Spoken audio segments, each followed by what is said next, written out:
Olá, UPA! Mais um domingo reunidos hoje para falar da lição 11, tipos de sofrimento, da nossa lição Enfrentando as Dúvidas e o Sofrimento.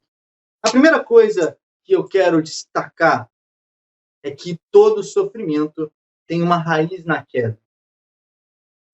Todo sofrimento tem uma raiz no fato de que nós fomos separados de Deus por causa do pecado. E nós fomos unidos a Deus através de Jesus Cristo, que é Deus conosco, através do sofrimento. O nosso sofrimento tem origem na queda, mas a nossa redenção tem origem no sofrimento de Cristo. Isso é uma coisa maravilhosa e fantástica. Na Bíblia, nós vemos muitas vezes os salmos de Davi falando sobre o sofrimento. Davi fala sobre os seus próprios sofrimentos.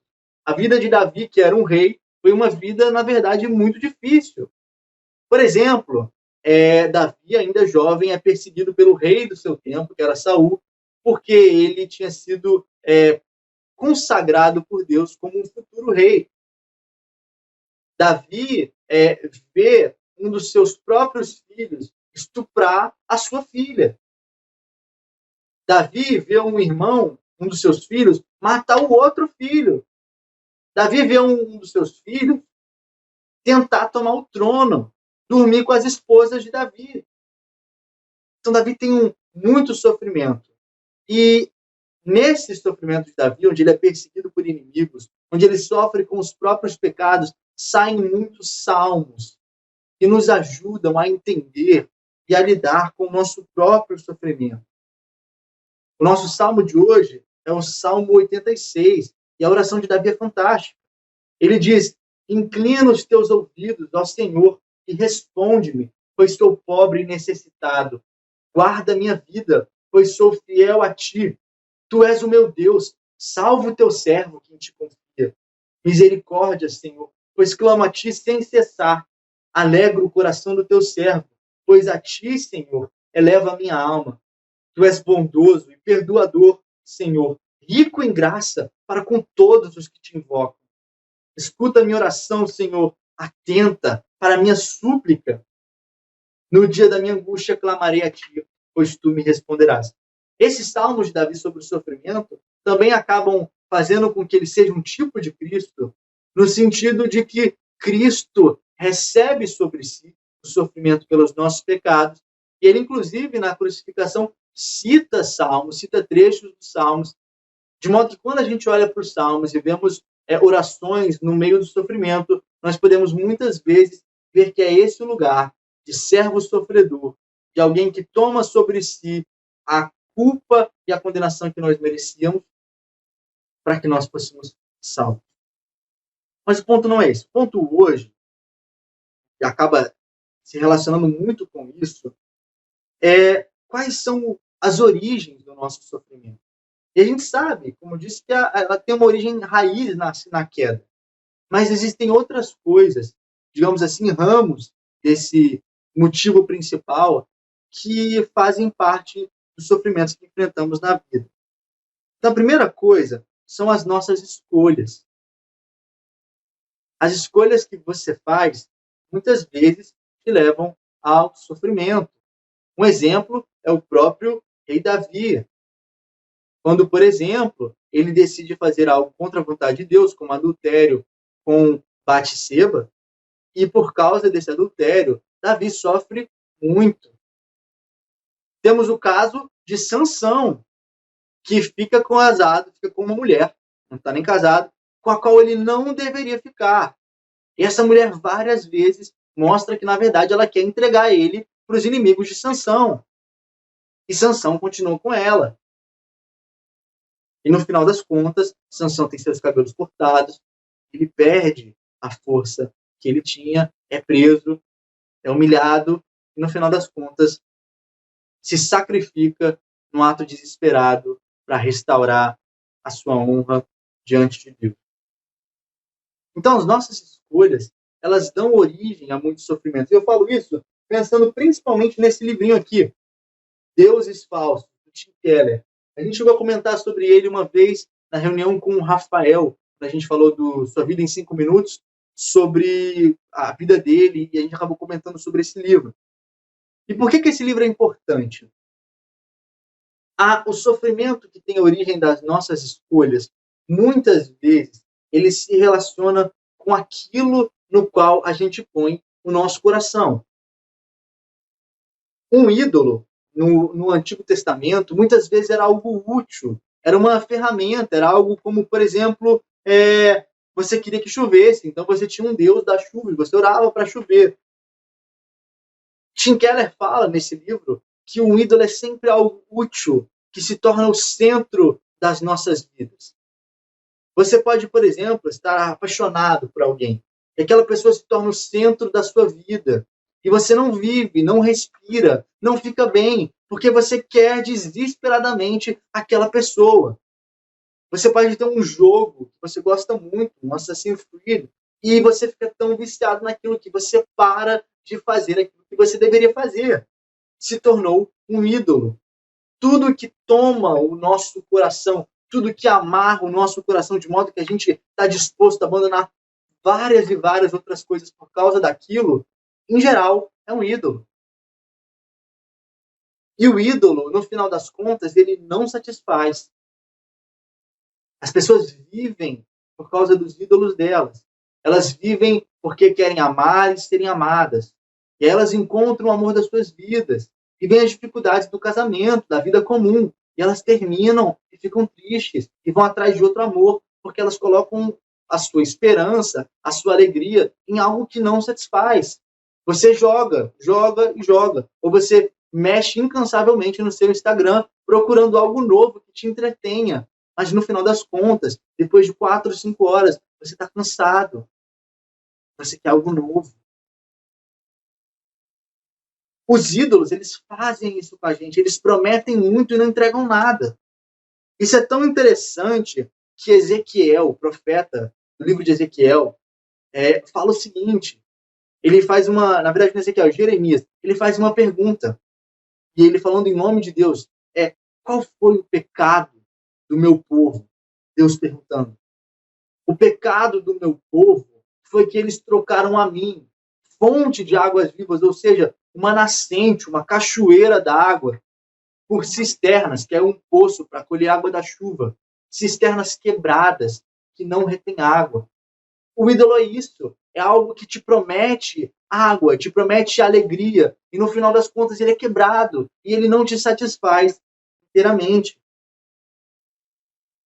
Quando a gente ama aquilo que não nos alimenta de fato, a gente, no final das contas, vai se ver em sofrimento, porque aquilo vai falhar conosco. Como que a gente se livra disso? O próprio salmista diz, verso 2 do Salmo 86, salva o teu servo, que em ti confia. Confiar significa entregar toda a vida, entregar tudo a Deus, de modo que você põe a sua esperança do dia seguinte, a sua esperança desse dia, os seus desejos e as suas vontades no Senhor. Quando você faz isso, quando você confia em Deus, você não deixa de fazer as coisas que você gostaria de fazer, as coisas que são importantes, mas você coloca elas no lugar certo. Isso ajuda a lidarmos com o sofrimento das coisas erradas. Portanto, se você hoje tem alguma dessas desalegrias, dessas infelicidades associadas a escolhas erradas, peça a Deus ajuda, peça a Deus graça, peça a Deus socorro. Deus, eu errei. Deus, eu fiz uma escolha errada, me ajuda a me livrar das consequências dessa escolha ou a suportar essas consequências. Como Davi suporta, como Sansão suporta. Segundo, nossos sofrimentos têm origem nas doenças, tragédias que surgem no nosso mundo. O livro de Jó é um livro sobre o sofrimento. A gente já falou sobre isso. E o livro de Jó ele tem uma coisa muito interessante. Jó passa o livro todo perguntando, Deus, por que eu sofri? Qual foi o sofrimento de Jó? Ele perdeu tudo que tinha, perdeu toda a sua riqueza, perdeu os filhos e ficou doente. E aí esse sofrimento de Jó é o que Jó está perguntando a Deus o tempo todo. Por Deus, por que eu estou sofrendo? O que é que eu fiz de errado? Qual foi o meu pecado? Onde foi que eu errei? Vem e me diz, porque eu não entendo. Deus, no final das contas, responde a Jó de uma forma bem peculiar. Ele fala assim, Jó, quem é você? Quem é você? Para me perguntar por que você está sofrendo. Me diz uma coisa, você está lá controlando, se você é tão sábio, se você quer dizer que o seu sofrimento é injusto e que, na verdade, eu deveria ter uma conversa contigo de por que esse sofrimento, me diz uma coisa, onde é que você estava quando eu criei o mundo? Me diz uma coisa, onde é que você estava quando eu dei alimento a cada um dos animais do campo? Me diz uma coisa, é você que levanta o rei, é você que faz um governo cair, é você que controla a história. É interessante porque Deus está mostrando a Jó que ele sabe tudo, que ele é bom, que ele é misericordioso, que ele é soberano. E Jó percebe, então, que ele não conhecia muito bem quem Deus era. E quando ele reconhece isso, ele passa a ter uma relação melhor com Deus. Porque a despeito, independente do sofrimento de Jó, Deus está com ele, como Deus está com todas as coisas da criação que ele mesmo controla. As doenças e tragédias, elas geram muitas angústias. Mas, toda vez que nós sofremos as angústias e as tragédias dessa vida, em certo sentido, nós também somos uma espécie de Cristo. E a forma como nós lidamos com os sofrimentos e a angústia revela onde está o nosso coração. Jó se volta para Deus no seu sofrimento. Davi se volta para Deus no seu sofrimento. E muitas vezes nós nos voltamos para qualquer outra coisa, menos Deus. Você está triste e você vai se distrair com a imensa multidão de meios de entretenimento que você tem à sua mão hoje. Você vai tentar esquecer do seu problema. Enquanto, na verdade, muitas vezes, como disse o C.S. Lewis, o sofrimento é o megafone de Deus, te dando um motivo para orar na sua sabedoria, te dando graça para testemunhar a outros quem Deus é.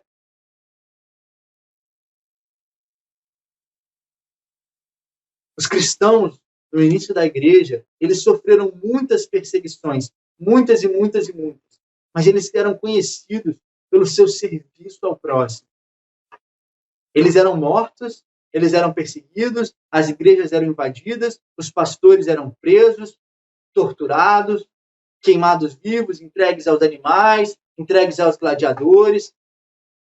Mas eles continuavam servindo aos pobres e aos necessitados e socorrendo não só os da igreja, mas os de fora. De modo que havia um testemunho visível de que aquelas pessoas amavam a Deus e amavam o próximo mais do que elas amavam a própria vida.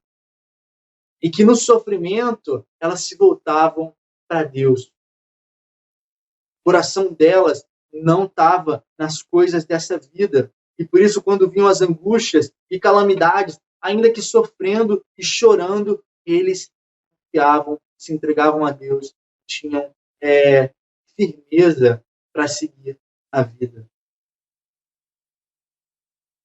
O livro de Hebreus, capítulo 12, fala que, de forma geral, os nossos sofrimentos servem como disciplina de Deus. E essa tem sido uma interpretação ao longo da história da igreja. Muitas vezes, a ideia que fica é de que Deus é um Deus que castiga. Ou seja, você faz algo mal e por isso você sofre.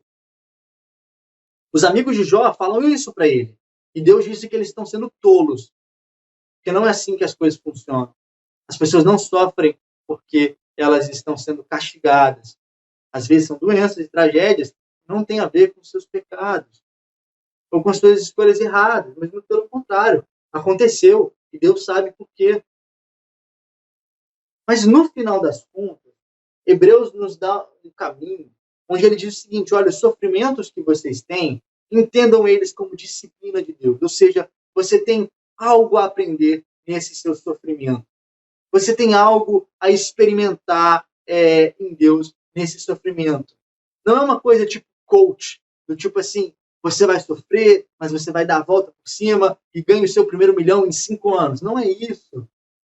Mas significa que no nosso sofrimento, a gente se torna mais parecido com Cristo. A gente aprende a enxergar as coisas tendo confiança em Deus, ao invés de confiança em nós mesmos. Isso é algo maravilhoso. A terceira causa dos nossos sofrimentos são os outros. Os outros nos fazem mal. É alguém que fofoca de você, é alguém que conta uma mentira.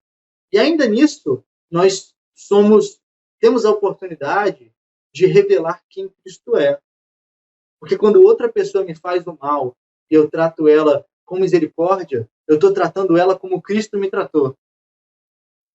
Porque eu fiz mal a Cristo. O meu pecado é a causa do sofrimento de Cristo. Quando eu tenho misericórdia de alguém que me faz o mal, eu estou sendo bom. Um exemplo disso é o apóstolo Paulo. Perseguiu, matou cristãos. E o Barnabé e Ananias tem misericórdia dele. Oferecem ajuda. Quando ele se converte. É o caso de Jesus, que sendo perseguido pelos fariseus, almoçava com eles, jantava com eles, quero dizer, ia até as suas casas. A gente tem uma visão tão limitada, às vezes, de quem Deus é, que a gente encontra desculpas o tempo todo para não amar, até mesmo os nossos inimigos. E é curioso, porque a didaquê, que é uma forma antiga de ensino cristão, era uma espécie de catecismo do início da igreja. Fala muito sobre o amar os inimigos como testemunho da nossa fé. Por último, quando a gente sofre por causa dos outros, além de nós lidarmos de forma amorosa com esse nosso inimigo, nós temos também a oportunidade, como de outras formas, de reconhecer os nossos caminhos diante de Deus. Davi, quando está fugindo do seu filho que tomou o poder, ele é seguido por um homem que lhe taca pedras. E as pessoas querem matar esse homem. E Davi fala, não, vai ver, ele tem os seus motivos. Isso é muito interessante, porque a nossa forma de lidar com a crítica, a nossa forma de lidar com os haters, para usar um termo mais recente, é geralmente de afastamento.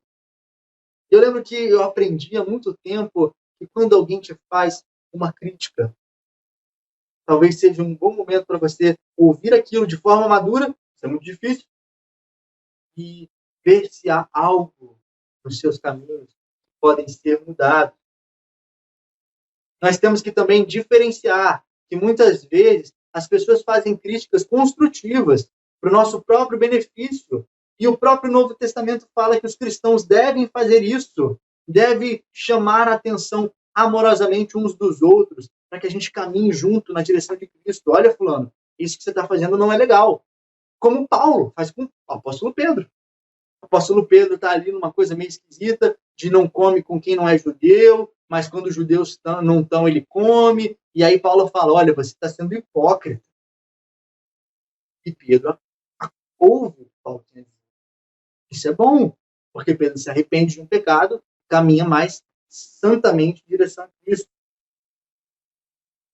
Por último, a quarta origem dos nossos sofrimentos é o preço do discipulado. Jesus é muito claro. Ele fala, se alguém quer vir após mim, negue-se a si mesmo, tome a sua cruz e siga-me. É uma cruz. A cruz era algo para morrer nela. A cruz era algo de muito sofrimento. Não há cristianismo sem sacrifício.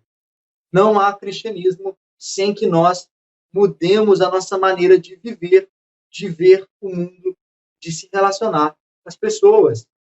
Não há cristianismo se nós não entendemos que a gente precisa, dia após dia, matar em nós aquilo que é diferente de quem Cristo é. E aí,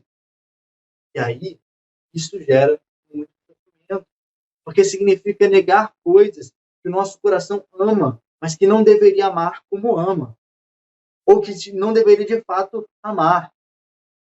E por que a gente faz isso? Por que eu vou abandonar algo que eu gosto, que eu amo, que eu me importo?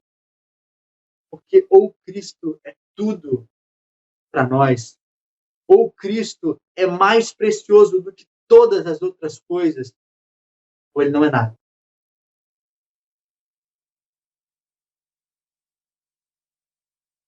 Cristo precisa ser tudo na nossa vida, ao ponto da gente pegar uma cruz e morrer nela, por ele.